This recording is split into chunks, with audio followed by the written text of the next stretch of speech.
Listening to the Rural Report, and a group of Australian farmers is gearing up to head to a global agritourism conference in Scotland next month as the demand on the sector grows. While agritourism has been around for some time, one regional development advocate says there are growing opportunities for Australian primary producers and consumers. Giovanna Lever is the Managing Director of Sparrowly Group. She told Amelia Bernasconi the income diversification has been supporting farmers and regional communities through the uncertainty seen so far in 2026. It's not new, but its interest is increasing, and the advent of new agritourism ventures are increasing in alongside with the visitor demand. The visitor is wanting to get closer to learning about where their produce comes from and learning more about the land, and this has really paved the opening with the visitor demand for agritourism. What sort of properties or farming operations are more easily adaptable to opening up the farm gates? It can't be all of them, but probably most. Yeah, I think, there's no one particular commodity type that is better than the other in terms of agriculture when it comes to diversifying. So we see quite a range, everything from cattle properties in the outback, for instance, through to intensive horticulture, to nut farms, to even aquaculture as well. So it really lends itself to a range of commodity types. It really depends, though, on the land holding that you're on, and what is permissible, and also the appetite of the farmer and the farmer's family as well. That's really critical. It's not just about, the individual who wants to look into an agritourism venture.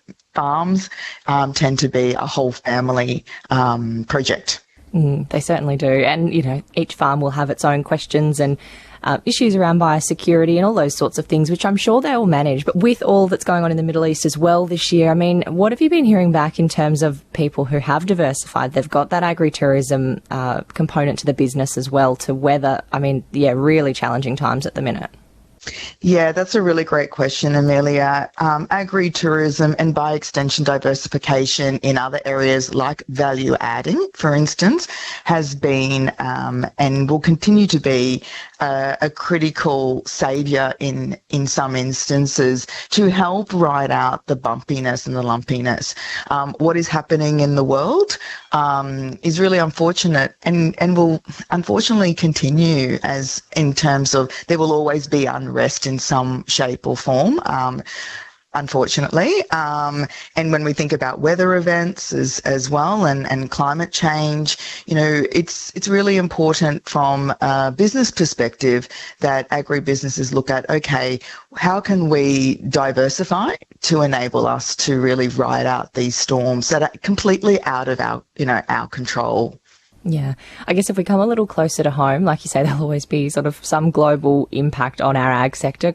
Closer to home when we're weathering dry times like so much of New South Wales is at the moment, what have we seen in terms of agritourism ventures that can sustain that, or do a lot of them rely on, fat cattle, maybe flowering crops or sunflower, things like that really, I guess, rely on better times than drier ones?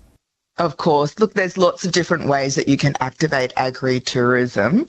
And in dry spells such as drought, accommodation offerings are fantastic ways to activate agritourism. And accommodation can be everything from low-impact camping and, getting your farm of course, making sure it's permissible, of course, but getting your farm up on platforms like HipCamp and WikiCamps for self-contained campers through to tiny homes. And we see across, a number of areas in Australia, and particularly those that are susceptible to drought, some really amazing accommodation and offerings. So some very, luxury style accommodation and glamping, for instance, as well. So accommodation is a great way to activate agritourism. The other type of agritourism you can activate in times like this is that education tourism. And it doesn't rely on